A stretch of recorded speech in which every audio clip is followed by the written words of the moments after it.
Vuonna 1944, kun saksalaiset alkoivat menettää Ranskan hallintaansa, tilanne kääntyi päälaelleen.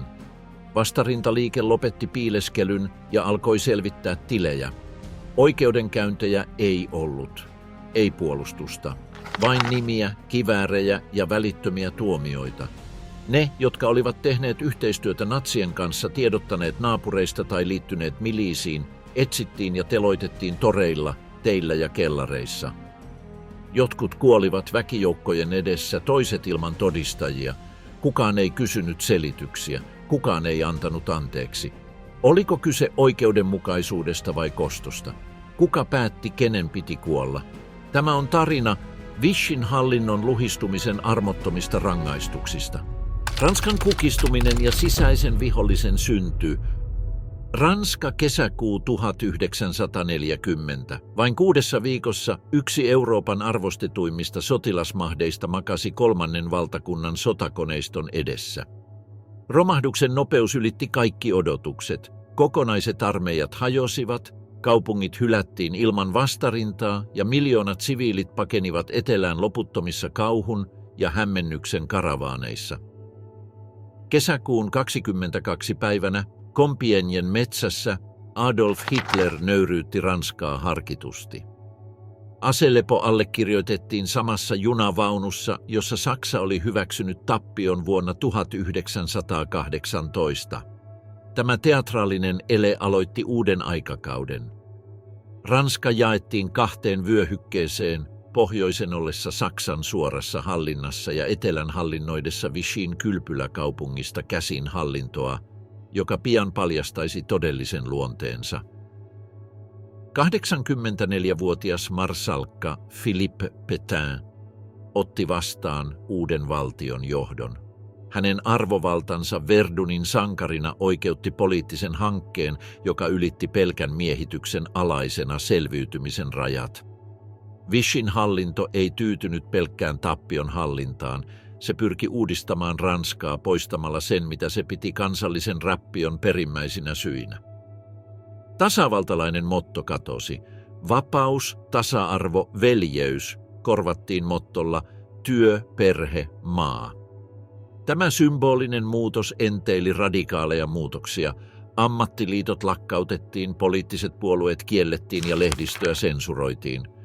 Juutalaiset suljettiin pois julkisesta palvelusta säädösten avulla, jotka säädettiin ilman Saksan painostusta, mikä paljasti, että yhteistyö ei ollut pelkästään pragmaattista, vaan ideologisesti vapaaehtoista.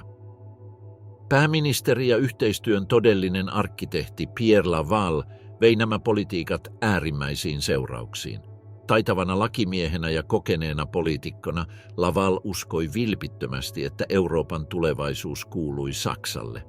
Hänen hallintonsa muutti Ranskan hallinnon tehokkaaksi apujoukoksi natsien tavoitteissa, työläisten karkottamisessa, rotuvainoissa ja poliittisessa sorrossa. Tässä systemaattisen yhteistyön kontekstissa syntyi miehitetyn Ranskan pelätyin järjestö, 30.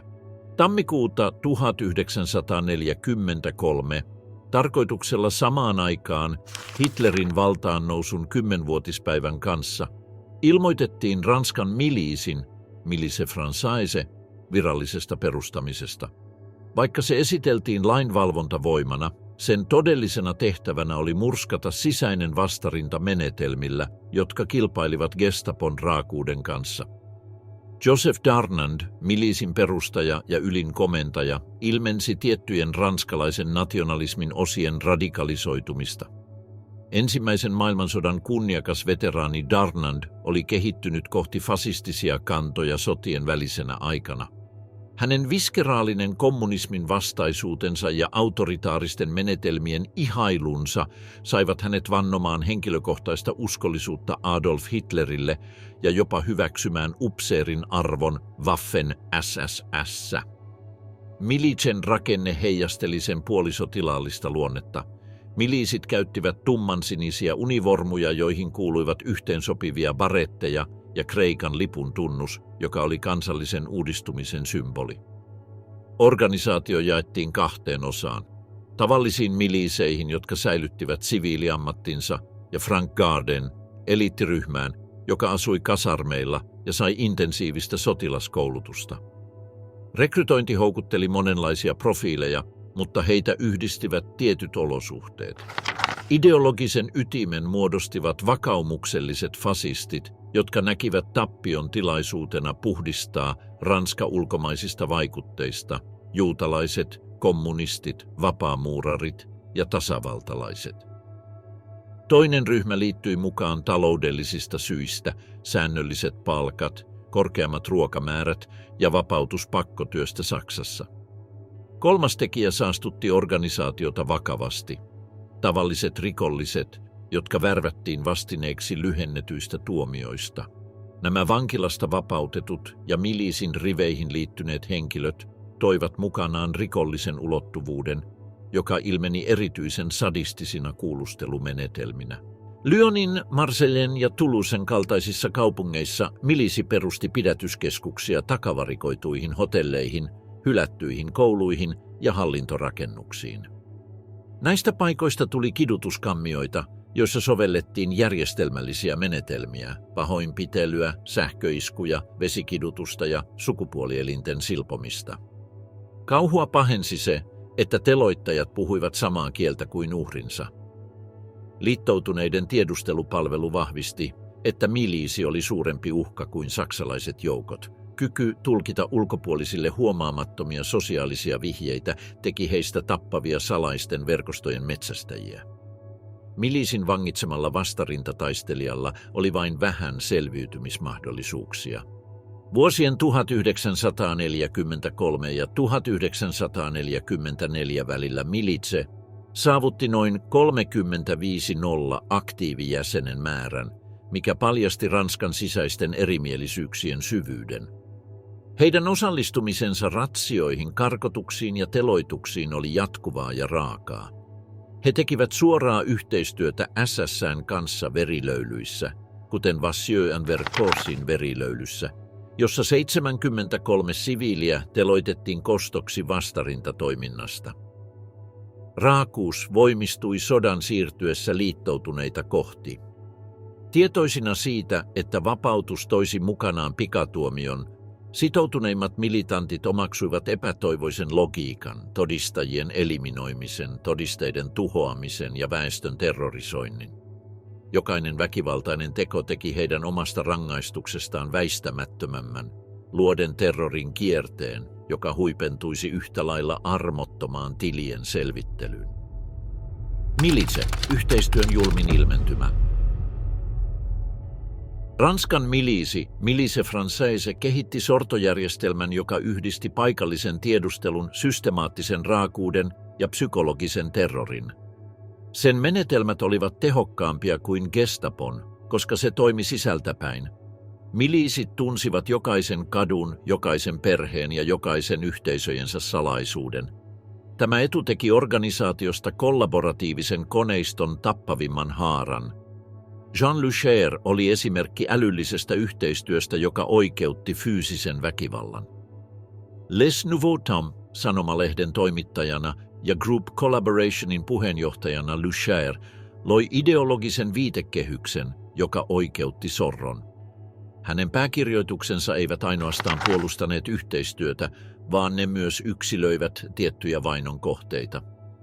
Luchairen artikkelit toimivat salaisina kuolinlistoina, kun hän tuomitsi juutalaisia, republikaaneja tai vastarintaliikkeen älymystöjä, heidän nimensä ilmestyivät myöhemmin pidätysmääräyksiin. Propagandan ja sorron välinen koordinointi ei ollut sattumaa. Luchaire piti yllä suoraa yhteyttä Saksan tiedustelupalveluihin ja sai tietoja herjauskampanjoitaan varten. Maaliskuussa 1943 Luchairen pääkirjoitus otsikoi Ihmisoikeusliiton kunniapuheenjohtajan Victor Baschin Ranskan vaarallisimmaksi juutalaiseksi. 85-vuotias mies edusti kaikkea sitä, mitä yhteistyökumppanit halveksivat. Juutalaisuutta, maallista humanismia ja Dreyfusin puolustamista.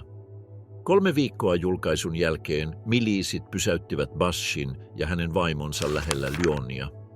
Molemmat teloitettiin välittömästi, ja erityistä julmuutta kohdistettiin vanhaan mieheen, jota ammuttiin useita kertoja ennen kuolemaansa.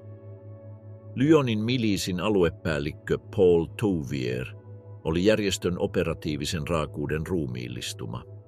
Hänen yhteistyönsä Klaus Barbien, paikallisen gestapon päällikön, joka tunnettiin nimellä Lyonin teurastaja, kanssa johti miehityksen verenhimoisimpiin tapahtumiin. Touvier suoritti henkilökohtaisesti kuulusteluja, joissa yhdistyivät saksalaiset menetelmät ja erityisen sadistiset ranskalaiset innovaatiot.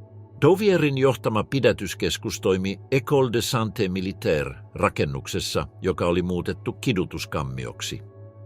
Dokumentoituihin menetelmiin kuului kylpyamme, jossa vangin pää upotettiin toistuvasti jäiseen veteen tukehtumispisteeseen asti. Nieleminen tarkoitti vangin ripustamista sidotuista ranteista selän taakse, mikä sijoiltaan meni hartiat ja aiheutti äärimmäistä kipua. Touvier käytti myös monimutkaista psykologista kidutusta, valeteloituksia, uhkauksia perheenjäseniin ja vankien pakottamista todistamaan muiden vankien kidutusta. Lyonin vankilasta selviytynyt kuvaili, kuinka Touvier henkilökohtaisesti järjesti istuntoja, joissa vuorottelivat järjestelmälliset pahoinpitelyt ja täydellisen hiljaisuuden jaksot murtaen uhrien henkisen vastarinnan. Kokemuksen karttuessa tekniikoita hiottiin. Kuulustelijat oppivat, että läheisten kuolemanpelko oli tehokkaampaa kuin henkilökohtainen fyysinen kipu. He kehittivät menetelmiä pitääkseen vangit tajuissaan pitkittyneen kidutuksen aikana, maksimoiden kärsimyksen ja säilyttäen samalla kyvyn antaa tietoa. Touvierin pahamaineisin tapaus sattui 29. kesäkuuta 1944 kostoksi Vichyn propagandaministeri Philippe Henriotin salamurhasta. 7 juutalaista panttivankia teloitettiin Rieux-la-Papessa hänen suorassa valvonnassaan. Ruumiissa oli merkkejä aiemmasta kidutuksesta, murtumia, palovammoja ja silpomisia. Tämä verilöyly oli suunniteltu esimerkilliseksi teoksi väestön terrorisoimiseksi ja osoittamiseksi, ettei kukaan ollut turvassa. Fernand de Brinon, Vichyn hallituksen yleisedustaja miehitetyllä alueella, koordinoi sortotoimien logistiikkaa kansallisella tasolla. Vaikka hän säilytti diplomaattisen profiilin, de Brinon oli suoraan vastuussa operaatioista, jotka vaativat tuhansia ihmishenkiä. Hänen roolinsa oli erityisen ratkaiseva massiivisten iskujen järjestämisessä juutalaisväestöä vastaan. Heinäkuussa 1942 tehty Velodrome de Hiverin isku osoitti de Brinonin johtaman yhteistyön tappavan tehokkuuden. Ranskan poliisi pidätti yli 13 juutalaista, mukaan lukien 4 lasta, Ranskan hallintoelinten laatimien listojen perusteella. De Brinon valvoi henkilökohtaisesti logistiikkaa, kuljetusta, säilöönottoa ja karkotettavien valintaa. Drancystä Auschwitziin lähteneissä junissa oli de Brinonin hallinnollinen leima. Sodan jälkeen palautettu kirjeenvaihto paljasti hänen pakkomielteensä karkotusten tehokkuuden parantamiseen ja ehdotti teknisiä muutoksia prosessin nopeuttamiseksi. Hänen byrokraattinen kylmyytensä oli ristiriidassa hänen päätöstensä inhimillisen suuruuden kanssa. De Brinon koordinoi myös vangittujen vastarintataistelijoiden luovuttamista natsien tuhoamiskoneistolle. Maaliskuussa 1944 hän hyväksyi Pariisissa pidätettyjen vastarintaliikkeen kansallisneuvoston jäsenten karkottamisen. Useimmat kidutettiin Rue de Sausaisella ennen lähettämistä Buchenwaldiin ja Dachauhun, missä he menehtyivät hirvittävissä olosuhteissa. Milisen ilmiantajien verkosto ulottui kaikille yhteiskuntaluokille. Kauppiaat, virkamiehet, opettajat ja jopa papit antoivat tietoja vastineeksi suojelusta, rahasta tai palveluksista. Tämä järjestelmä muutti arjen selviytymisharjoitukseksi, jossa yksikin huolimaton sana saattoi tarkoittaa kuolemaa. Miliisit kehittivät erityisiä tekniikoita kokonaisten yhteisöjen moraalin murtamiseksi. Yölliset pidätykset tehtiin äärimmäisen dramaattisesti.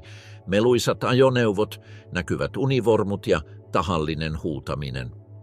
Tavoitteena oli, että koko naapurusto todistaisi pidätyksen, mikä voimistaisi kauhua välittömän uhrin ulkopuolelle. Julkiset teloitukset olivat osa tätä pelottelustrategiaa. Toulousessa miliisit teloittivat 11 vankia pääaukiolla 17. Elokuuta 1944 pakottaen asukkaat katsomaan spektaakkelia. Ruumiit jätettiin näkyviin tuntikausia kylttien kanssa, joissa heidät tunnistettiin terroristeiksi, Ranskan vihollisiksi. Kuulustelumenetelmät kehittyivät kohti erityisen julman jalostusta. Tavanomaisen fyysisen kidutuksen lisäksi miliisit kehittivät tekniikoita, jotka oli erityisesti suunniteltu murtamaan psykologinen vastarinta. Vangit pakotettiin kirjoittamaan jäähyväiskirjeitä perheilleen ennen teloitusta, teeskenteltiin vapautusta vangittujen takaisin saamiseksi ja käytettiin muiden kidutuksen uhrien huutojen tallenteita. Vuosien 1943 ja 1944 välillä milice oli suoraan vastuussa yli 3 dokumentoidusta poliittisesta salamurhasta, noin 7 pidätyksestä, joita seurasi kidutus tai karkotus, sekä osallistumisesta ainakin 25 joukkohyökkäykseen. Turvaavailla metsästettynä pakolaisten tuho. Kesäkuun 6. Päivä 1944 merkitsi Vichyn hallinnon ja sen yhteistyökumppaneiden lopun alkua. Normandian rannat, jotka nyt olivat liittoutuneiden sillanpääasemia, edustivat enemmän kuin sotilasoperaatiota. Ne muodostivat alkua tilinteolle, joka oli kehittynyt 4 vuoden miehityksen ja sorron aikana. Miliisin jäsenille liittoutuneiden maihinnousu merkitsi vääjäämätöntä lähtölaskentaa pikaoikeudenkäynteihin tai välittömiin teloituksiin. Miliisin kasarmeilla uutinen Normandian maihinnoususta otettiin vastaan virallisen epäuskon ja yksityisen paniikin sekoituksella. Sodan jälkeen löydetyt sisäiset asiakirjat paljastavat ristiriidan liittoutuneiden tappiota lupaavan julkisen propagandan ja komentajien todellisten huolenaiheiden välillä.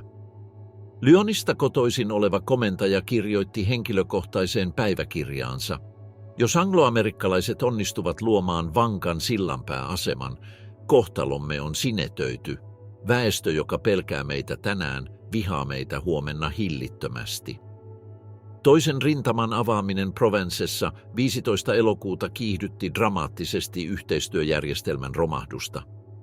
Ranska joutui sotilaallisen paheen valtaan, joka vääjäämättä painoi akselivaltojen hallitsemaa aluetta. Miliisit, jotka olivat kuukausien ajan käyttäneet lähes ehdotonta valtaa maanmiehiinsä, huomasivat yhtäkkiä olevansa haavoittuvaisia. Saksalaiset, jotka asettivat oman taktisen selviytymisensä etusijalle, hylkäsivät syrjäiset asemat keskittyäkseen strategisiin tukikohtiin, jättäen entiset ranskalaiset yhteistyökumppaninsa suojattomiksi. Tämä hylkääminen paljasti suhteen puhtaasti utilitaristisen luonteen. Kun ranskalaiset eivät enää palvelleet Saksan etuja, heidät hylättiin armottomasti. Joseph Darnand, milisen perustaja ja aseellisen yhteistyön perimmäinen symboli, tajusi, ettei hänelle ollut turvasatamaa Ranskan maaperällä. Hänen Waffen-SS-upseerin univormunsa ja henkilökohtainen uskollisuusvalansa Hitlerille tekivät hänestä kaksoispetturin. Hänen selviytymisvaihtoehtonsa supistuivat epätoivoisiksi vaihtoehdoiksi, joista jokainen oli täynnä kuolemanvaaraa. Lyonin uhkaavan kukistumisen edessä Darnand pakeni 17. elokuuta Saksaan korkeiden virkamiesten saattuen mukana. Hänen välitön määränpäänsä oli Sigmaringen, jossa Hitler oli valtuuttanut Ranskan varjohallituksen perustamisen. Tämä hämärän linnoitus tarjosi kuitenkin väliaikaista suojaa, mutta ei pysyvää ratkaisua. Saksasta Darnand matkusti Pohjois-Italiaan, tarkemmin sanottuna Alto Adigen alueelle, toivoen pääsevänsä neuvottelemalla tiensä puolueettomaan maahan. Italian valinta pakoreitiksi ei ollut sattumaa. Mussolinin fasistisen hallinnon romahdus oli luonut hämäräperäisiä alueita, joilla oli mahdollista liikkua väärennetyillä asiakirjoilla tai lahjomalla paikallisviranomaisia. Brittiläisten joukkojen vangitsema Darnandin heinäkuussa 1945 katkaisi käytännössä hänen pakomahdollisuutensa. Hänet tunnistettiin välittömästi maineensa vuoksi ja luovutettiin Ranskan viranomaisille oikeudenkäyntiä varten, jonka kaikki tiesivät päättyvän teloitukseen. Hänen palauttamisensa Ranskaan symboloi liittoutuneiden päättäväisyyttä olla antamatta kenenkään tärkeän yhteistyökumppanin välttää oikeutta. Vichyn pääministeri ja hallinnollisen yhteistyön arkkitehti Pierre Laval valitsi toisenlaisen, mutta yhtä epätoivoisen tien. Hänen kohteensa oli Espanja, jossa hän toivoi Francon hallinnon myöntävän hänelle poliittisen turvapaikan. Tämä toivo perustui Espanjan akselivaltoja tukevaan puolueettomuuteen sodan aikana ja sen aiempiin yhteyksiin Francon viranomaisten kanssa. Laval lähti Vichystä pienen uskollisten virkamiesten seurueen kanssa 17. elokuuta. Hän suuntasi aluksi Saksaan, jossa hän viipyi useita kuukausia Sigmaringenissa osallistuen maanpaossa olevan hallituksen poliittiseen teatteriin. Hänen lopullisena suunnitelmanaan oli kuitenkin aina ylittää raja Espanjaan, kun tilanne kävisi kestämättömäksi. Toukokuussa 1945, kolmannen valtakunnan kukistettua, Laval ylitti salaa Alpit kohti Barcelonaa. Hänen ryhmäänsä kuului hänen vaimonsa ja useita yhteistyökumppaneita, jotka myös etsivät turvapaikkaa. Matka oli vaarallinen. Vuoristosolia hallitsivat osittain espanjalaiset tasavaltalaiset sissit, jotka tekivät yhteistyötä Ranskan vastarintaliikkeen kanssa, eivätkä osoittaneet armoa yhteistyökumppaneille. Espanjan poliisin suorittama Lavalin pidätys Barcelonassa paljasti, että Francon hallinto oli liittoutuneiden painostuksesta päättänyt olla myöntämättä turvapaikkaa ranskalaisille yhteistyökumppaneille. Tämä päätös merkitsi Francon Espanjan loppua Vichyn hallinnon pakolaisten turvapaikkana. Laval vietiin Itävaltaan ja luovutettiin amerikkalaisjoukkojen käsiin. Fernand de Brinon, Vichyn hallituksen yleisedustaja miehitetyllä alueella, seurasi samanlaista polkua, mutta vähemmillä vaihtoehdoilla. Hänen näkyvä roolinsa karkotusten koordinoinnissa oli tehnyt hänestä tunnetun henkilön liittoutuneiden tiedustelupalveluille, mikä rajoitti vakavasti hänen mahdollisuuksiaan paeta tunnistamattomana. De Brinon pakeni aluksi Sigmaringeniin, jossa hänet nimitettiin varjohallituksen ulkoministeriksi. Tämä puhtaasti symbolinen asema ei tarjonnut hänelle todellista suojaa, kun liittoutuneiden joukot alkoivat tunkeutua Saksan alueelle. Hänen pakoyrityksensä Itävaltaan päättyi amerikkalaisten sotilaiden vangitsemiseen huhtikuussa 1945. Maantieteelliset ja sotilaalliset olosuhteet rajoittivat yhteistyökumppaneiden käyttämiä pakoreittejä. Espanjaan johtavat Pyreneiden solat, joita perinteisesti käyttivät poliittiset pakolaiset, olivat osittain espanjalaisten tasavaltalaisten sissien hallussa, jotka eivät osoittaneet armoa ranskalaisille yhteistyökumppaneille. Jotkut teloitettiin summittaisesti Espanjan alueella ennen kuin he pystyivät hakemaan turvapaikkaa. Reitti Italiaan tarjosi aluksi paremmat mahdollisuudet Mussolinin hallinnon romahdusta seuranneen kaaoksen vuoksi. Italialaisten partisaanien ja liittoutuneiden joukkojen läsnäolo teki kuitenkin mistä tahansa liikkeestä erittäin vaarallisen. Italialaiset siviilit ilmiansivat monet yhteistyökumppanit ja tunnistivat heidät natsihallinnon yhteistyökumppaneiksi. Jotkut milicen nuoremmat jäsenet yrittivät yksinkertaisesti kadota ja sulautua siviiliväestöön alueilla, joilla he olivat tuntemattomia. Tämä strategia toimi tilapäisesti joillakin, vaikka pakolaisten saapuminen pieniin maaseutuyhteisöihin herätti väistämättä epäilyksiä. Monet heistä pettivät tarkkaavaiset naapurit tai entiset ilmiantajat, jotka halusivat todistaa äkillisen isänmaallisuutensa. Ne, jotka onnistuivat pääsemään esimerkiksi Argentiinaan, Paraguayhin ja Chileen, käyttivät samoja pakoreittejä kuin natsien sotarikolliset. Näihin rottalinjoiksi kutsuttuihin reitteihin kuuluivat äärikonservatiivisten katolisten järjestöjen toimittamat väärennetyt asiakirjat, tilapäinen suoja luostareissa ja koordinoidut kuljetukset Etelä-Amerikan satamiin. Näkyvimpien yhteistyöhenkilöiden kohtalo oli kuitenkin lähes poikkeuksetta pidätys ja kotiuttaminen. Liittoutuneet pitivät yllä yksityiskohtaisia luetteloita etsintäkuulutetuista yhteistyökumppaneista ja koordinoivat tiiviisti karkulaisten kiinniottoa. Päättäväisyys luovuttaa nämä henkilöt Ranskan oikeuslaitokselle heijasti sekä oikeudellisia näkökohtia että poliittista tarvetta osoittaa, että maanpetoksella olisi lopulliset seuraukset. Ammuttu ilman oikeudenkäyntiä, kostovaltaa. Syyskuun 2. päivänä 1944 Grenoblen kaupunki todisti yhtä ensimmäisistä Ranskan vastarintaliikkeen järjestämistä summittaisista oikeudenkäynneistä Grenoblen vapauttamisen jälkeen. Paikan valinta ei ollut sattumanvarainen. Teollisuusalue entisen tiilitehtaan vieressä, sama paikka, jossa saksalaiset olivat teloittaneet 23 vastarintaliikkeen taistelijaa viikkoja aiemmin.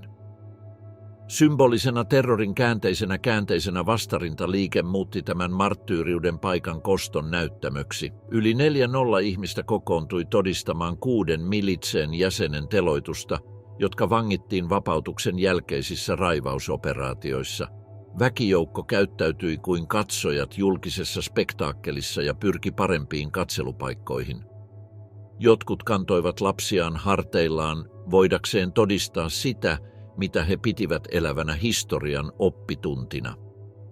6 19-26-vuotiasta miliisimiestä sidottiin yksittäisiin tolppiin ilman silmät peittäviä siteitä. Heidän käytöksensä oli ristiriidassa odotusten kanssa. He eivät anelleet armoa, eivätkä osoittaneet paniikin merkkejä. Nuorin, vasta 19-vuotias nuori mies, piti katseensa taivaalla koko seremonian ajan, ikään kuin etsien jotakin ympäröivän välittömän todellisuuden tuolta puolelta. Brittiläisillä Sten-kivääreillä ja ranskalaisilla MAS-36 kivääreillä aseistautuneista Makiisin jäsenistä koostuva teloitusryhmä asettui lähietäisyydelle. Ampumiskäsky annettiin ilman seremonioita. Laukauksia kajahti 2. Ensimmäistä laukausta seurasi välittömästi toinen kuoleman varmistamiseksi. Ruumiit kaatuivat oudon tasaisesti, ikään kuin koreografian mukaisesti. Makisupseeri käveli teloituslinjaa pitkin ja ampui luodin jokaisen miliisin miehen päähän. Tämä saksalaisista menetelmistä peritty viimeinen rituaali täydensi seremonian, jossa yhdistyi kansanoikeus ja miehittäjien menettelytavat. Karkeat puiset arkut olivat jo valmiiksi valmisteltuja, mikä paljasti, että teloitus oli suunniteltu sotilaallisesti yksityiskohtaisesti. Silminnäkijä kuvaili tapahtumaa. 5 ruumista pohjoispuolellani kaatuivat hitaasti hirvittävän järjestelmällisesti. Toinen poika seisoi yhä. Hän näytti olevan tiukasti sidottu tolppaan, selkä suorana, mutta hänen päänsä oli kumarrettu edessään olevia teloittajia kohti. Menettelyn tarkkuus paljasti, että vastarintaliike oli omaksunut ammattimaiset menetelmät summittaiseen oikeudenkäyttöön. Paul Nittard kohtasi toisenlaisen, mutta yhtä kuolettavan kohtalon lokakuussa 1944 Viennessä. Hänen tapauksensa osoitti, että kansansuosio usein pakotti oikeudellisiin päätöksiin. Nittard, Gestapon valvomissa virastoissa työskentelevä hallintovirkailija, oli alun perin tuomittu vankeuteen. Hänen onnistunut valituksensa Grenoblessa herätti kuitenkin väkivaltaisen reaktion paikallisväestössä. Kadun mielenosoitusten ja lynkkausuhkausten painostuksesta Viennen vapautuskomitea kumosi valitustuomion ja määräsi välittömän teloituksen. Päätös heijasteli jännitettä oikeusvaltion palauttamisen halun ja oikeudellisia vivahteita sivuuttavan kansan kostonhimoisen halun välillä. Noin 500 ihmistä, mukaan lukien kokonaisia perheitä, kokoontui entisten sotilaskasarmien edessä olevalle aukiolle. Teloituksen valokuvasi Jean-Philippe Charbonnier, jonka kuvat tallensivat paitsi teloitushetken myös väkijoukon ilmeet, sekoituksen tyytyväisyyttä, sairaaloista uteliaisuutta ja kollektiivista katarsista. Nittard sidottiin tolppaan ilman silmäsidettä pettureille varatun protokollan mukaisesti. Laukaukset ammuttiin alle 15 metrin etäisyydeltä, mikä varmisti tappavan tarkkuuden. Valokuvissa hänen ruumiinsa näkyy romahtaneen kahleissa roikkuen lasten katsellessa vanhempiensa hartioilta. Väkivallan normalisoituminen alaikäisten läsnä ollessa heijasti sitä, missä määrin raakuus oli juurtunut arkeen. Violette Morris, joka tunnettiin nimellä Gestapon hyena, edusti erilaista tapausta, julkisuuden henkilöä, jonka petos oli ollut erityisen näkyvää ja loukkaavaa. Entinen olympiaurheilija ja ensimmäisen maailmansodan veteraani Morris oli aktiivisesti päättänyt tehdä yhteistyötä Saksan tiedustelupalvelujen kanssa pettäen paitsi maansa myös oman sankarillisen menneisyytensä. Morris oli 26. huhtikuuta 1944 matkalla Citroën Traction Avantillaan Normandian maaseudun tietä pitkin Bailleulin perheen, paikallisten yhteistyökumppaneiden ja 2 alaikäisen seurassa. Surcouf-Makisin jäsenet olivat aiemmin sabotoineet hänen ajoneuvoaan valmistellessaan koordinoitua väijytystä. Kun auto pysähtyi jyrkkään mutkaan, tien molemmin puolin sijoitetut kiväärimiehet avasivat tulen samanaikaisesti. Hyökkäys kesti alle minuutin, mutta sen intensiteetti oli tuhoisa. Konekivääri ja kiväärituli ryöppysi auton raunioiksi.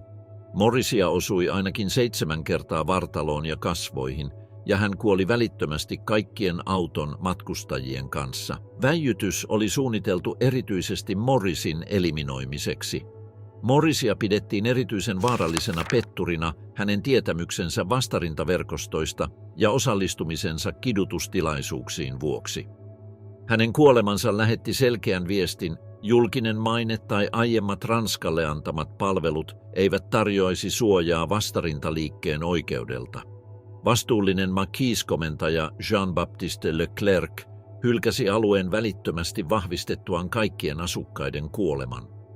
Morrisin ruumis pysyi lunastamattomana päivien ajan, ennen kuin se haudattiin merkitsemättömään hautaan. Hänen murhansa oli yksi ensimmäisistä merkittävien yhteistyökumppaneiden teloituksista sodan ollessa vielä käynnissä. Nämä summittaisen oikeudenkäytön jaksot heijastivat Ranskan muuttumista maaksi, jossa uhrin ja teloittajan välinen raja oli täysin hämärtynyt. Vastarintaliikkeen käyttämät menetelmät olivat usein samanlaisia kuin heidän sortajiensa käyttämät julkiset teloitukset pelotteena, todistajien eliminointi ja terrorin käyttö poliittisena välineenä. Villipuhdistus, vapautus muuttui rangaistukseksi. Vapautumisen jälkeisinä päivinä Ranskassa puhkesi kostonhimoinen väkivalta, joka tunnettiin nimellä l'épuration sauvage. Tämä improvisoidun oikeudenmukaisuuden ajanjakso paljasti 4 miehitysvuoden aikana kertyneen kollektiivisen trauman syvyyden. Vakiintuneiden oikeusviranomaisten väliaikainen puuttuminen loi tyhjiön, joka täytettiin kansantuomioistuimilla, spontaaneilla lynkkauksilla ja julkisen nöyryytyksen rituaaleilla. Konservatiivisimpien arvioiden mukaan laittomien teloitusten määräksi arvioidaan 8,015 ihmistä. Nämä hajanaisista tiedoista ja myöhemmistä todistuksista kootut luvut edustavat vain dokumentoituja tapauksia. Todellisuudessa tilanne oli luultavasti laajempi, erityisesti maaseudulla, missä väkivalta saattoi jäädä huomaamatta viikkojen ajan. Yksi tämän puhdistuksen ensimmäisistä näkyvän profiilin kohteista oli Georges Suarez, toimittaja ja älykkö. Hänen kolumninsa Aujourd'hui ja La Gerbessä olivat johdonmukaisesti puolustaneet yhteistyötä kolmannen valtakunnan kanssa, hyökänneet vapaan Ranskan johtajia vastaan ja oikeuttaneet miehityksen mahdollisuutena kansalliseen uudistumiseen Saksan ohjauksessa. FDP Moi in Ranskan työläisten ja partisaanien maahanmuuttovirasto Main-d'œuvre Immigration jäsenet pidättivät Suarezin 9. marraskuuta 1944 ja hänet vietiin Pariisissa sijaitsevan poikkeuksellisen oikeuden eteen. Oikeudenkäynnin nopeus paljasti, että kyseessä oli pikemminkin tuomionjakotilaisuus kuin varsinainen oikeudenkäynti. Syytökset keskittyivät siihen, että hän oli kirjoituksillaan oikeuttanut tappion ja laillistanut miehityksen. Yhteenvedon oikeudenkäynnissä luettiin otteita hänen arbitraavimmista artikkeleistaan, mukaan lukien lausunnot, joiden mukaan Ranskan taantuma vaati uudistumista Saksan ohjauksessa ja että vastarinta edusti korruptoituneen poliittisen järjestelmän viimeisiä henkäyksiä. Nämä vihamielisen oikeuden edessä ääneen lausutut lainaukset sinetöivät hänen välittömän kohtalonsa. Tuomio langetettiin samana päivänä kuolema teloittamalla. Teloitus tapahtui samana iltapäivänä Fort de Montrougeessa, eikä valitus- tai muutoksen hakuaikaa ollut. Suarez vietiin teloitusryhmän eteen, joka koostui vastarintataistelijoista, jotka olivat menettäneet tovereitaan yhteistyöhön tähtäävissä artikkeleissa julkaistujen syytösten vuoksi. Hänen kuolemansa merkitsi järjestelmällisen kampanjan alkua yhteistyön oikeuttaneita älymystöjä vastaan. Tondues-ilmiö, parranajo, oli yksi raaan puhdistuksen visuaalisesti silmiinpistävimmistä piirteistä. Tuhannet naiset, joita syytettiin horisontaalisesta yhteistyöstä, läheisistä suhteista saksalaisten sotilaiden kanssa, joutuivat julkisten nöyryytysrituaalien kohteeksi, joissa poliittinen rangaistus yhdistettiin sukupuoleen perustuvaan väkivaltaan. Chartresista kotoisin oleva 23-vuotias Simone Tussaud nousi tämän käytännön valokuvaukselliseksi symboliksi. Paikallisen Maquis-komitean johtama väkijoukko raahasi hänet kotoaan 16. elokuuta 1944. Pääaukiolla satojen katsojien edessä hänen päänsä ajeltiin kokonaan tylpällä partahöylällä, mikä aiheutti useita haavoja hänen päänahkaansa. Seremonia noudatti vakiintunutta rituaalikaavaa. Ensin täydellinen parran ajaminen, sitten hakaristin maalaaminen otsaan kengän kiillokkeella tai musteella ja lopuksi pakotettu paraati pääkatujen läpi väkijoukon huutaessa loukkauksia ja heitellessä esineitä. Simone pakotettiin kävelemään puolialasti yli tunnin ajan kantaen kylttiä, joka tunnisti hänet saksalaiseksi prostituoiduksi. Valokuvaaja Robert Capa tallensi tarkalleen hetken, jolloin väkijoukko työnsi Simonen, jonka pää oli ajeltu kaljuksi ja otsaan maalattu hakaristi, hänen eteensä. Hänen kauhun ja nöyryytyksen ilmaisustaan tuli yksi Ranskan vapautumisen voimakkaimmista kuvista, joka havainnollistaa sekä kansan kostonhimoa että käytettyjen menetelmien raakuutta.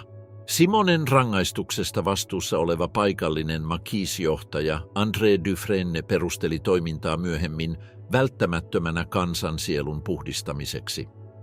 Tämä kansallisen puhdistuksen retoriikka kaikui kaikkialla Ranskassa, muuttaen henkilökohtaisen väkivallan teot kollektiivisen uudistumisen seremonioiksi.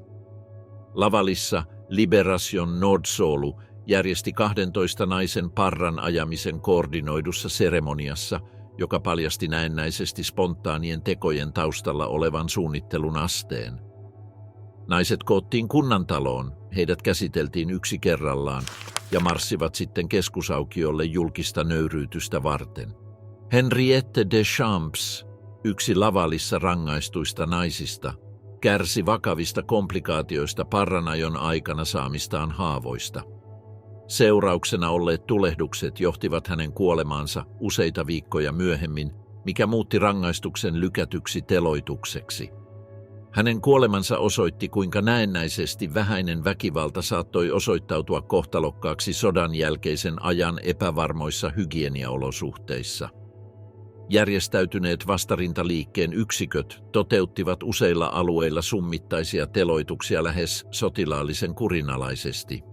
Limogesissa Georges Guinguinin komennon FTP du Limousin Solu perusti kansantuomioistuimia, jotka nostivat syytteen 65 yhteistyökumppania vastaan elokuun ja syyskuun 1944 välisenä aikana. Guinguin, lempinimeltään Maquisin prefekti, otti käyttöön nopean oikeusjärjestelmän, jossa yhdistettiin nopeat kuulustelut välittömiin tuomioihin.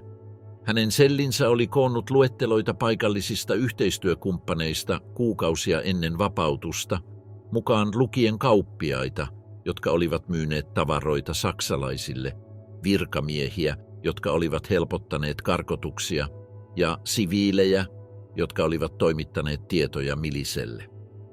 Guinguinin tuomioistuimen tuomitsemista 65 teloitetusta 38 teloitettiin välittömästi Saint-Jansen lähellä sijaitsevalla pellolla. Menetelmät vaihtelivat rikosten koetun vakavuuden mukaan. Jotkut ammuttiin virallisissa teloitusryhmissä, toiset hirtettiin puihin ja jotkut teloitettiin yhdellä laukauksella pään takaosaan. Ruumiit haudattiin joukkohautoihin, jotka merkittiin vasta vuosikymmeniä myöhemmin. Lyonissa symbolinen muutos oli erityisen dramaattinen. Entiset miliisin kasarmit muutettiin pidätyskeskuksiksi, joissa entiset vastarintataistelijat käyttivät samoja kuulustelumenetelmiä, joita he olivat kestäneet vangittuihin yhteistyökumppaneihin. Tämä roolien kääntyminen loi kostonhimoisen symmetrian, joka havainnollistaa sitä, missä määrin väkivalta oli läpäissyt Ranskan yhteiskunnan. Émile Coulodon, joka tunnettiin nimellä Gaspard, johti Auvergnessa tapahtuneisiin puhdistusoperaatioihin, jotka johtivat ainakin 120 teloitukseen heinä- ja lokakuun 1944 välisenä aikana. Hänen sellinsä oli kärsinyt tuhoisia tappioita miehityksen aikana, mukaan lukien useiden hänen luutnanttiensa kidutus ja kuolema militsen käsissä. Coulodon toteutti niin sanotun peilioikeuden periaatteen. Kidutukseen osallistuneet yhteistyökumppanit alistettiin samoille menetelmille ennen teloitustaan. Vastarintataistelijoita hirttäneet miliisit hirtettiin samoissa paikoissa. Karkotuksia aiheuttaneet ilmiantajat teloitettiin samoilla rautatieasemilla, joilta junat keskitysleireille olivat lähteneet. Myöhempi dokumentointi paljasti, että nämä solut toimivat yksityiskohtaisten kohdelistojen, erityisten eliminointimenetelmien ja aikataulujen avulla, jotka maksimoivat teloitusten psykologisen vaikutuksen. Raa'an puhdistuksen näennäinen spontaanius kätki alleen merkittävän organisoinnin ja ennakkosuunnittelun tason. Teloitusmenetelmät vaihtelivat alueittain ja selleittäin. Maaseudulla puihin tai improvisoituihin rakenteisiin hirttäminen oli yleistä. Kaupunkikeskuksissa teloitukset sisäpihoilla tai julkisilla aukioilla olivat suositeltavia. Joissakin selleissä käytettiin erityisen symbolisia menetelmiä. Ilmiantajien hukuttaminen jokiin, tuhopolttajien polttaminen elävältä ja karkotuksia aiheuttaneiden yhteistyökumppaneiden hautaaminen elävältä. Verikokeet, valtio ottaa vallan. Charles de Gaullen johtaman väliaikaisen hallituksen muodostamisen myötä Ranska aloitti oikeuden institutionalisoinnin, jota siihen asti olivat harjoittaneet mielivaltaisesti kansanoikeudet. Ylimmän oikeusasteen, Haute Cour de Justice, ja erikoistuomioistuimen, Tribunal d'Exception perustaminen merkitsi siirtymistä raa'asta puhdistuksesta lakien valloitukseen, vaikka kansan kostonhimo vaikutti edelleen ratkaisevasti oikeudellisiin päätöksiin. Vuosien 1944 ja 1951 välillä aloitettiin noin 300 yhteistyötutkintaa. Yli puolet hylättiin, mutta oikeuteen johtaneista tapauksista 763 ihmistä tuomittiin kuolemaan. Näistä teloituksista vain 791 toteutettiin, mikä heijastaa asteittaista pidättyvyyttä, jolla pyrittiin tasapainottamaan oikeudenmukaisuutta ja kansallista sovintoa. Italiassa vangittu ja Ranskaan palautettu Joseph Darnandista tuli institutionalisoidun maanpetoksen perimmäinen symboli. Hänen oikeudenkäyntinsä, joka pidettiin 3. Lokakuuta 1945 Pariisin korkeimmassa tuomioistuimessa herätti kansallista ja kansainvälistä huomiota lopullisena testinä Ranskan kyvystä tuomita omat petturinsa vakiintuneiden oikeudellisten menettelyjen mukaisesti. Darnandia vastaan esitetyt todisteet olivat ylivoimaisia ja moninaisia. Syyttäjät esittivät hänen omakätisesti allekirjoittamiaan asiakirjoja, joissa määrättiin pidätyksistä ja pikateloituksista. Gestapon upseereille osoitetut kirjeet osoittivat hänen aktiivisen yhteistyönsä sortotoimissa. Kidutuksesta selviytyneiden todistukset osoittivat hänen henkilökohtaisen läsnäolonsa kuulusteluissa, joissa käytettiin äärimmäisen raakoja menetelmiä. raskauttavin seikka oli hänen henkilökohtainen uskollisuusvalansa Adolf Hitlerille ja Sturmbannführerin arvon hyväksyminen Waffen-SS:ssä. Tämä kaapatuissa Saksan arkistoissa säilynyt dokumentaatio tarjosi kiistattoman todisteen tietoisesta ja tahallisesta maanpetoksesta. Darnand oli tarkoituksella valinnut palvelemaan ulkomaista johtajaa oman maansa sijaan. Oikeudenkäynnin aikana Darnand omaksui puolustusstrategian, jossa yhdistyi ideologinen oikeutus ja suoran vastuun kieltäminen. Hän väitti, että hänen kommunismin vastaisuutensa ja näkemyksensä Saksan johtamasta eurooppalaisesta järjestyksestä olivat motivoineet hänen tekojaan. Hän hylkäsi tekojensa luonnehtimisen maanpetokseksi ja esitti ne harhaanjohtavana, mutta vilpittömänä isänmaallisuutena. Tätä puolustuslinjaa murrettiin järjestelmällisesti uhrien ja perheenjäsenten todistuksilla. Lyonin pidätyskeskuksista selvinnyt henkilö kuvaili, kuinka Darnand oli henkilökohtaisesti tarkkaillut kidutustilaisuuksia ja tehnyt ehdotuksia kuulustelujen tehokkuuden parantamiseksi. Äiti todisti, kuinka miliisit teloittivat hänen 17-vuotiaan poikansa Darnandin suorista käskyistä. Tuomio oli yksimielinen, syyllinen kaikissa syytekohdissa. Darnand sai kuolemantuomion ilmeisen alistuttuaan, vaikka hänen viimeiset lausuntonsa paljastivatkin jatkuvaa katumuksen puutetta. Hänet teloitettiin ampumalla 10. lokakuuta 1945 Fort de Châtillonissa pettureille varatun sotilasprotokollan mukaisesti. Teloituksen suoritti aamunkoitteessa 12 miehen ryhmä, josta 6 kantoi oikeita patruunoita ja 6 paukkupanoksia teon psykologisen vastuun jakamiseksi. Darnand kieltäytyi käyttämästä silmäsidettä ja pysyi pystyasennossa ampumishetkeen asti. Aliupseeri ampui pakollisen luodin. Hänen viimeiset sanansa, "Minä kuolen Ranskan ja Euroopan puolesta", heijastivat hänen jatkuvaa ideologista itsepetostaan. Pierre Laval kohtasi vieläkin monimutkaisemman oikeusprosessin, koska hän toimi yhteistyön poliittisena arkkitehtina. Hänet vangittiin epäonnistuneen paon jälkeen Espanjaan ja oikeudenkäynti alkoi 4. lokakuuta 1945 poikkeuksellisen kansanpaineen alla. Tuhannet ihmiset kokoontuivat oikeuspalatsin eteen vaatimaan hänen välitöntä teloitustaan. Lavalia vastaan esitetyt syytteet kattoivat koko institutionaalisen yhteistyön kirjon. Vichyn pääministerinä hän oli ottanut käyttöön Service du Travail Obligatoire-järjestelmän pakollinen työpalvelus, joka lähetti satoja tuhansia ranskalaisia työntekijöitä Saksaan. Hänen vastuunsa juutalaisten karkottamisesta dokumentoitiin hallinnollisissa määräyksissä, joissa oli hänen oma allekirjoituksensa. Laval-tapauksen tuhoisin episodi oli hänen roolinsa Veldhivin ratsiassa. Siepattu kirjeenvaihto paljasti, että hän oli henkilökohtaisesti lobbannut juutalaislasten sisällyttämiseksi karkotuksiin, väittäen, että perheiden erottaminen olisi epäinhimillistä. Tämä kyyninen perustelu alaikäisiin kohdistuneille rikoksille herätti kauhistuneita reaktioita jopa vuosien sodan kovettamien tarkkailijoiden keskuudessa. Laval yritti puolustaa hallintoaan pienempänä pahana, joka oli suojellut Ranskaa pahemmilta kohtaloilta. Hän väitti, että hänen yhteistyönsä oli estänyt Ranskan kohtelun kuten Puolan tai Itäblokin.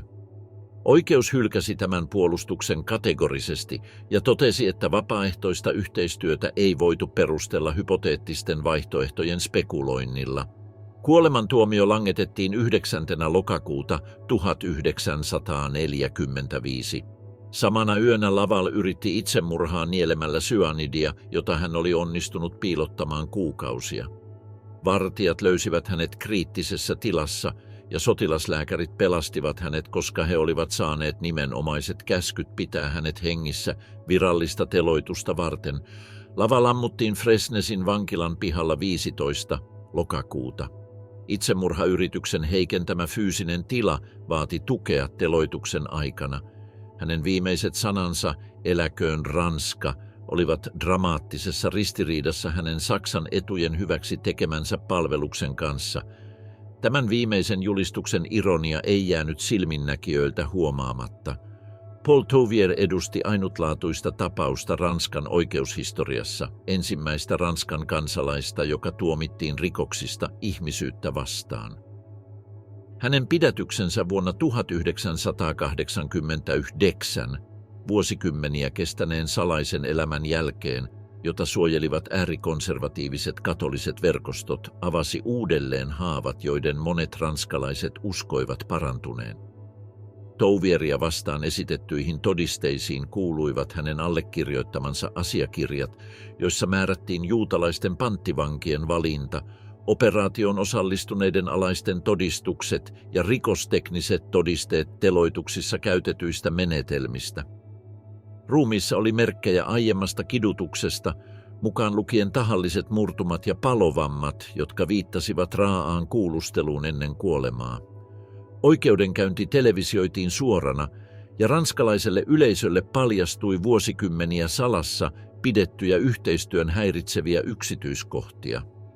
Iäkkäiden selviytyjien todistukset tarjosivat ensikäden kertomuksia Milisen raakuudesta, jotka olivat dramaattisessa ristiriidassa virallisen sankarillisen vastarinnan kertomuksen kanssa. Varjojen petturit, oikeutta, jota ei koskaan tullut. Vaikka tuhansia yhteistyökumppaneita teloitettiin pikaisesti tai heille langetettiin virallisia oikeudenkäyntejä, merkittävä osa onnistui välttämään Ranskan oikeutta natsien sotarikollisten käyttämien verkostojen kaltaisten verkostojen avulla. Jotkut yhteistyökumppanit pakenivat uskonnollisten ja poliittisten verkostojen ansiosta, jotka jäljittelivät natsirikollisten käyttämiä verkostoja, luostareita, väärennettyjä asiakirjoja ja reittejä Etelä-Amerikkaan. Ennen myöhäistä pidätystään vuonna 1989 Paul Touvier oli esimerkki tiettyjen yhteistyökumppaneiden kyvystä elää salaa poikkeuksellisen pitkiä aikoja. Heti vapautumisensa jälkeen, kun sotilastuomioistuimet antoivat hänestä pidätysmääräykset, Touvier katosi katolisen suojeluverkoston suojiin, joka piti häntä piilossa yli 4 vuosikymmentä. Hänen ensimmäinen suojelunsa tuli Sainte-Marie de la Pierre-Cuvieren luostarista Burgundissa, jossa apotti Dom Jean Prou tarjosi hänelle turvapaikan väärän henkilöllisyyden alla. Tämä päätös ei ollut henkilökohtainen, vaan osa laajempaa politiikkaa, jota tietyt Ranskan papiston sektorit harjoittivat pitäen joitakin yhteistyökumppaneita kommunismin uhreina pikemminkin kuin Ranskan pettureina. Uskonnollinen suojeluverkosto ulottui useiden hiippakuntien ja luostarikuntien alueelle. Touvier vietti aikaa luostareissa Lyonissa, Nitsassa ja lopulta Saint-Joseph Priorissa Nitsassa, jossa hänet vangittiin. Näinä vuosina hän piti säännöllisesti yhteyttä myötäilijöihinsä, jotka antoivat hänelle varoja, väärennettyjä asiakirjoja ja tietoja poliisitutkinnasta. Presidentti Georges Pompidoun vuonna 1971 myöntämä osittainen armahdus paljasti Ranskan sitkeän erimielisyyden yhteistyökumppaneiden kohtelussa. Tätä kansallisen sovinnon keinona perusteltua päätöstä kritisoitiin laajalti vastarintaliikkeiden ja karkotettujen keskuudessa, jotka pitivät sitä uhrien muiston pettämisenä. René Busquet edusti vieläkin monimutkaisempaa tapausta onnistuneesta pakenemisesta ja oikeudenkäyntiä edeltävästä sulkemisesta pois. Vichin poliisin pääsihteerinä Busquet oli koordinoinut suoraan juutalaisväestöön, mukaan lukien Vel de Hivin juutalaisiin kohdistuneita joukkoiskuja. Hänen yksityiskohtainen tietämyksensä sortotoimista teki hänestä mahdollisesti tuhoisan todistajan Ranskan osallisuudesta holokaustiin. Sodan jälkeen Busquet onnistui rakentamaan uransa uudelleen yksityisellä sektorilla ja nousi johtotehtäviin merkittävissä rahoituslaitoksissa. Hänen sosiaalista kuntoutumistaan helpottivat poliittiset kontaktit, jotka arvostivat hänen vaikenemistaan yhteistyön arkaluontoisista näkökohdista, jotka saattoivat koskea puhdistuksista poliittisesti selvinneitä henkilöitä. Vuonna 1991, kun Busquetta lopulta syytettiin rikoksista ihmisyyttä vastaan, hänestä tuli useiden tutkimusten kohde, jotka uhkasivat paljastaa Ranskan yhteistyön todellisen laajuuden. Mielenterveysongelmiin epävakaan Christian Didierin salamurha 8. Kesäkuuta 1993 eliminoi kätevästi henkilön, jonka todistus olisi ollut tuhoisa miehityksen viralliselle kertomukselle. Jacques de Bernonville havainnollistaa pakoreittejä latinalaiseen Amerikkaan, joiden avulla merkittävät yhteistyökumppanit pystyivät täysin välttämään Ranskan oikeuden. Quebecin alueen operaatioista vastaavana poliisiupseerina, joka koordinoi yhteistyötä kanadalaisten myötäilijöiden kanssa, de Bernonvillellä oli kansainvälisiä yhteyksiä, jotka helpottivat hänen pakoaan. Vapauduttuaan de Bernonville pakeni aluksi Espanjaan, missä Francon hallinto tarjosi tilapäistä turvapaikkaa ranskalaisille yhteistyökumppaneille. Sieltä hän onnistui muuttamaan Brasiliaan vuonna 1948 katolisten järjestöjen toimittamien asiakirjojen avulla. Hänen saapumisensa Rio de Janeiroon merkitsi uuden elämän alkua täysin keksityn identiteetin alla. Brasiliassa de Bernonville perusti tuontiyrityksen, joka tarjosi peitettä huomaamattomammille toimille. Myöhemmin julkistetut diplomaattiset asiakirjat paljastivat, että hän piti yllä yhteyksiä Ranskan ja Saksan tiedustelupalveluihin, mikä viittaa siihen, että hänen maanpakoonsa liittyi vakoilutoimintaa, joka vaikeutti luovutusyrityksiä. Hänen luonnollinen kuolemansa vuonna 1972 lopetti lopullisesti kaikki mahdollisuudet joutua oikeuden eteen miehityksen aikana tekemistään rikoksista. Bernonvillen tapaus havainnollistaa, kuinka kylmä sota muutti entiset yhteistyökumppanit tiedusteluoperaatioiden potentiaalisiksi resursseiksi ja tarjosi heille tahatonta suojaa syytteiltä. Ranskalaisten yhteistyökumppaneiden käyttämät rottakiivet kopioivat alun perin natsien sotarikollisille kehitettyjä menetelmiä. Näihin reitteihin kuuluivat pysähdykset itävaltalaisissa ja italialaisissa luostareissa, kansainvälisen punaisen ristin toimittamat väärennetyt asiakirjat ja koordinoidut kuljetukset Etelä-Amerikan satamiin, joista oli mahdollista päästä maihin, joilla ei ollut luovutussopimuksia Ranskan kanssa. Argentiinasta tuli suosittu kohde Juan Peronin hallinnon politiikan vuoksi, jonka mukaan eurooppalaisia pakolaisia otettiin vastaan ilman heidän taustojensa perusteellista tutkimista. Myös maat, kuten Paraguay ja Chile, tarjosivat turvapaikkaa, erityisesti yhteistyökumppaneille, joilla oli teknisiä taitoja tai taloudellisia yhteyksiä, jotka olivat hyödyllisiä kansallisille kehityshankkeille. Bordeaux'n alueella korkeassa asemassa ollut miliisiupseeri René Pleven oli esimerkki siitä, miten jotkut pakolaiset pystyivät luomaan täysin vakuuttavan uuden henkilöllisyyden. Paettuaan Argentiinaan vuonna 1946 hän otti käyttöön nimen René Martin ja perusti kukoistavan tuontiyrityksen Buenos Airesiin. Hänen uusi identiteettinsä oli niin täydellinen, että hän onnistui menemään naimisiin Argentiinan kansalaisen kanssa, perustamaan perheen ja integroitumaan kunnioitettuihin sosiaalisiin piireihin. 35 vuoden ajan hän eli täysin normaalia elämää, kunnes ranskalainen turisti, jonka isää Pleven oli kiduttanut miehityksen aikana, tunnisti hänet sattumalta vuonna 1983. Plevenin tunnistaminen avasi uudelleen vuosikymmeniä pysähtyneinä olleet tutkinnat. Hänen korkea ikänsä ja luovutusmenettelyjen monimutkaisuus estivät kuitenkin hänen palauttamisensa Ranskaan ennen hänen luonnollista kuolemaansa vuonna 1987. Hänen tapauksensa osoitti sekä onnistuneen paon mahdollisuudet että lykätyn syytteeseenpanon käytännön rajoitukset. Natsijahtaajien, kuten Serge Klarsfeldin, sinnikkyys ranskalaisten yhteistyökumppaneiden tunnistamisessa ja jahtaamisessa piti yllä kansainvälistä painetta näiden pakolaisten saamiseksi oikeuden eteen.